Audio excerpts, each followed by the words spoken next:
Hi there. Can I get some help, please? Absolutely, I'm here to help.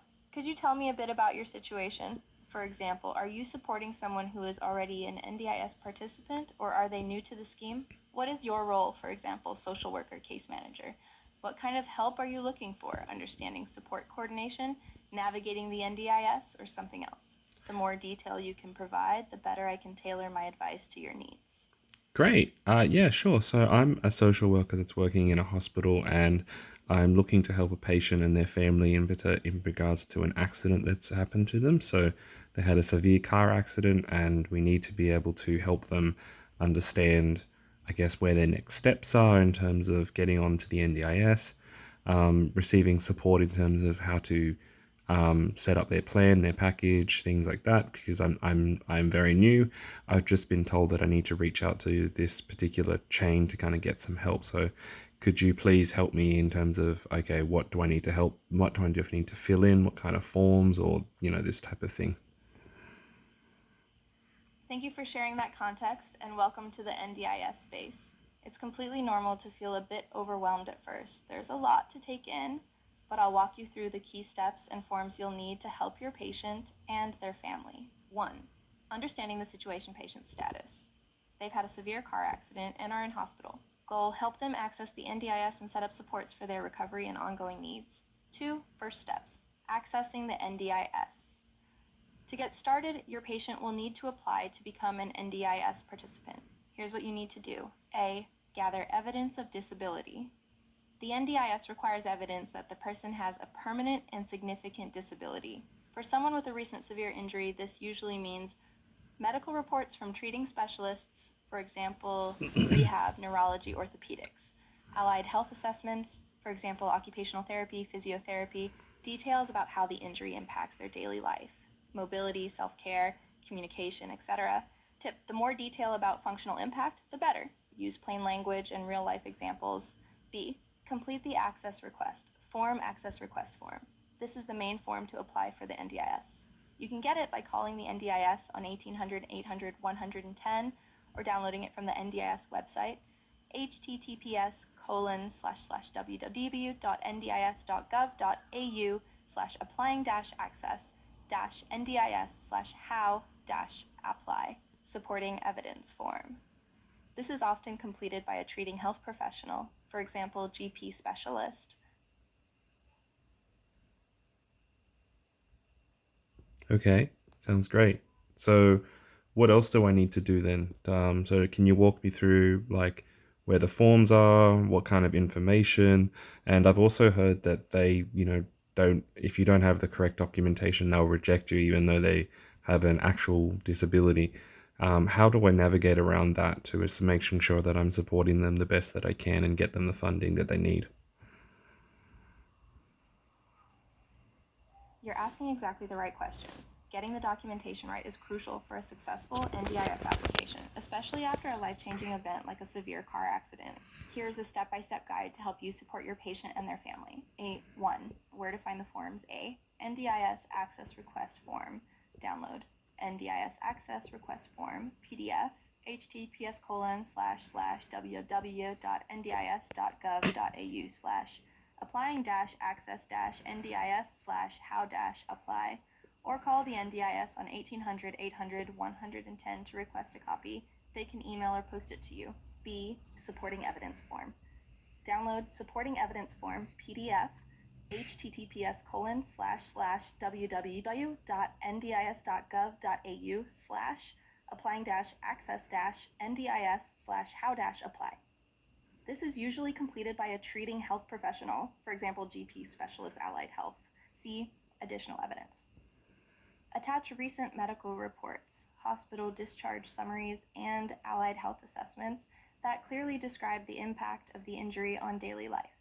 2. What information is needed? Key points to cover. Diagnosis: what is the injury condition? For example, spinal cord injury, traumatic brain injury. Functional: impact: how does it affect their ability to do everyday things? Mobility, self-care, communication, social interaction. Permanency: is the disability likely to be permanent?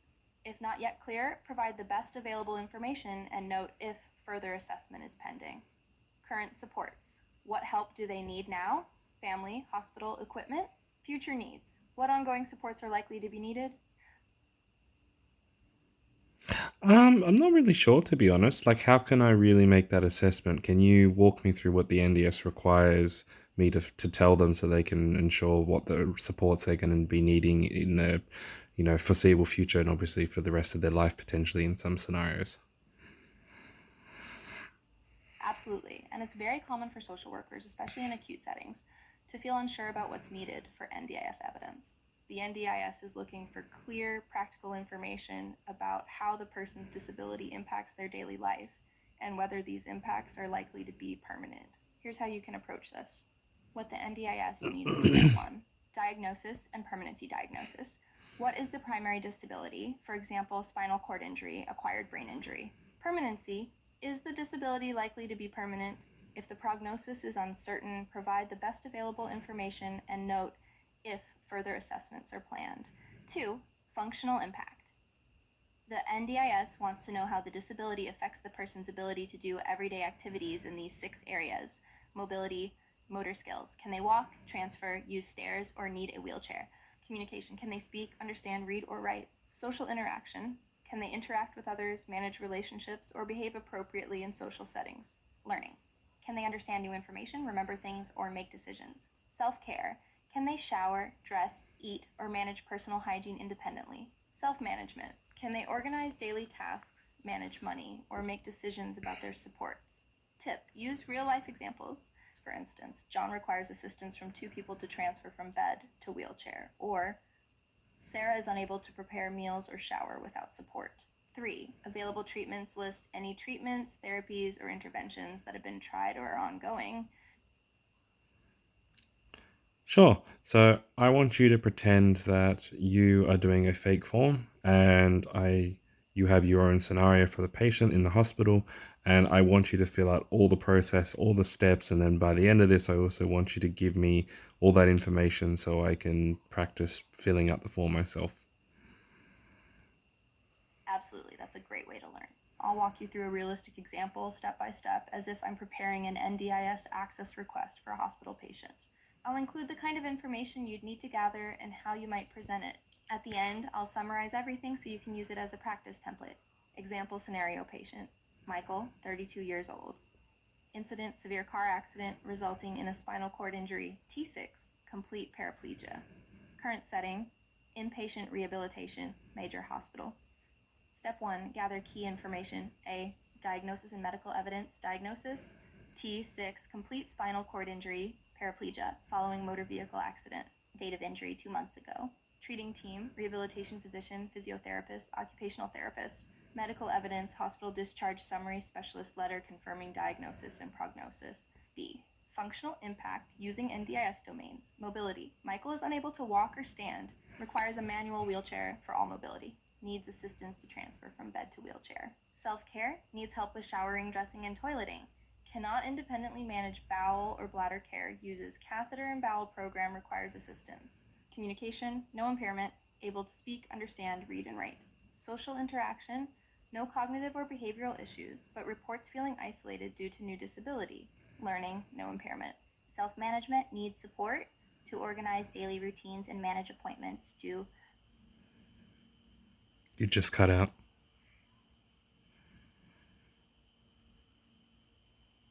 Thank you for letting me know. I'll pick up right where I left off and then provide a full summary you can use for practice. Step 1, gather key information, continued. Self-management: needs support to organize daily routines and manage appointments due to new disability and adjustment to life changes.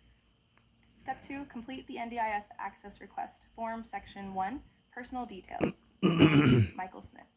Date of birth: December 3rd, 1992. Address: 123 Hospital RD, Sydney, NS Seller 2000. Contact: 0400 456, Section 2. Consent: Michael has provided consent for the application and for the NDIS to contact his treating team. Section 3. Primary disability: T6. Complete spinal cord injury, paraplegia, following a car accident. Section 4. Impact on daily life. Michael is unable to walk or stand and uses a manual wheelchair for all mobility. requires assistance with all transfers, bed to chair, toilet, shower. Needs help with all personal care tasks, showering, dressing, toileting. Requires support to manage bowel and bladder care. Needs help to organize daily routines and manage appointments. Section 5, supporting evidence. Attach.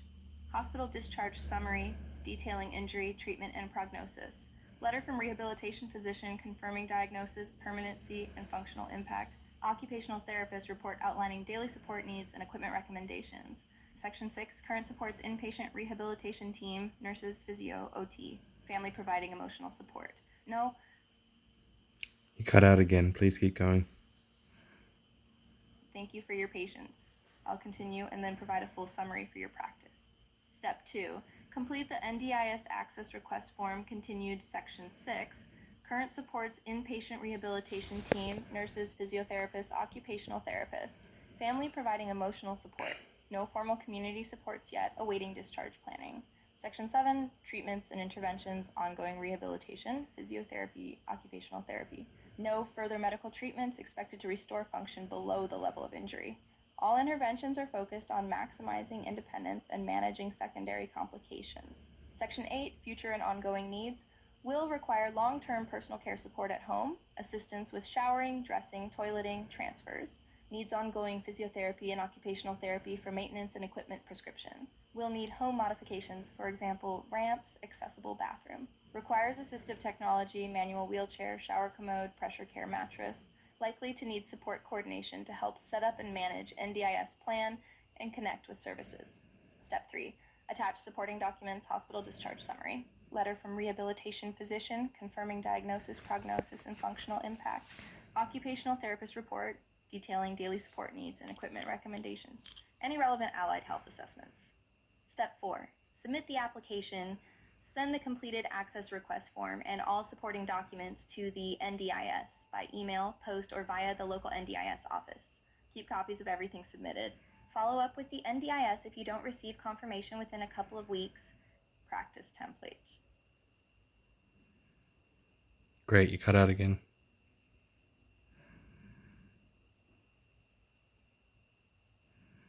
Thank you for your patience. Here's a complete step-by-step practice template you can use based on the scenario we've discussed. This will help you understand what to include and how to structure the information for an NDIS access request. NDIS access request practice, template 1. Personal details, name, Michael Smith. Date of birth, December 3rd, 1992. Address, 123, Hospital Ard, Sydney, NSWO 2000. Contact, 0400 123 456. Yeah, no, that's great. It's all good. I can just use the rest of the information to handle this later. Look, this has been extremely helpful, but is there something else you could advise me in terms of, I guess, speeding this process along? Is there some way to escalate this because, they're homeless and they don't have a specific, way to get home from the hospital now? The actual parents are unwell, they don't live in the country, so I really need to be able to get some funding to immediately support them. Thank you for sharing those extra details. This is a very urgent and complex situation, and your advocacy is crucial. Here are some practical steps and escalation strategies you can use to help your patient access support as quickly as possible. Yes, 1. Flag the urgency with the NDIA contact, the NDIA hospital discharge team, or health liaison officer, HLO. Every major hospital has an NDA HLO. Let them know about the patient's homelessness, lack of family support, and urgent need for discharge supports. Clearly state the risks. Emphasize that the patient is at risk of homelessness and has no safe discharge destination. This can help prioritize their application. 2. Request priority processing. When submitting the access request, include a cover letter or email from the hospital social work team explaining the patient's current situation: homeless, no family support, medically ready for discharge. The risks if discharge is delayed, for example, hospital bed block, risk to patient well-being. Request for urgent priority processing due to these circumstances. 3. Use the NDIA's hospital discharge pathway. The NDIA has a specific process for hospital discharge cases, which aims to fast-track access and planning for people who are medically ready for discharge but need NDIS supports. Make sure the hospital's HLO is involved. They can liaise directly with the NDIA to escalate the case. 4. Temporary accommodation and supports. While waiting for NDIS access, explore if the hospital or local health district has emergency accommodation or social work funds for short-term support. Contact local homelessness services or crisis accommodation. Cool. No, that sounds great. I think that's some good short temporary measures. If I'm based in Parramatta in New South Wales, Sydney, would I find some of these additional supports that you're referencing? So, more specifically, I've already done points 1 to 3, and I need to immediately get them into some sort of immediate accommodation or support housing. Um, can you please tell me what they are and give me their immediate number so I can contact them? Absolutely, I understand the urgency. Here are some immediate accommodation and support options in Parramatta NS along with contact details. These services are experienced in supporting people in crisis, including those with disability or complex needs. 1. Link to Home statewide homelessness helpline. What they do: 24/7 telephone service for people who are homeless or at risk, including arranging temporary accommodation, for example, motels, and referrals to local services. Phone 1800 152 152, available 24/7. How to use: call on behalf of your patient, explain the hospital discharge and disability situation, and request urgent temporary accommodation. 2. Mission Australia Parramatta Homelessness Service. What they do: support for people experiencing homelessness, including case management and help accessing accommodation. Phone 02 9891 2277, address 146 Marsden Street, Parramatta, NSW 2150. 3. Wesley Mission Homelessness Services. What they do: crisis and transitional accommodation, support for people with complex needs. Phone 02 9857 2666. Ask for Parramatta or Western Sydney services. Website: Wesley Mission Homelessness Services, https://www.wesleymission.org.au/find-a-service/homelessness/4. Parramatta Mission: meals plus and support services. What they do: drop-in support, meals, and connections to crisis accommodation and casework. Phone 02 9891 2277. Okay, great. You cut out, but that's all right. I think I've got enough information where I need to I can make some starts. Thank you. This has been so helpful. Is there any way you can, I guess, action any of these on my behalf, or are you purely just a voice bot? I'm really glad I could help and that you've got what you need to get started. To answer your question, I'm here to provide information, guidance, and practical steps, but I can't directly make phone calls, send emails, or complete forms on your behalf. My role is to empower you with the right knowledge and resources so you can take action confidently and efficiently. What you can do next: use the contact numbers and resources I have provided to reach out directly to services. If you need template letters, checklists, or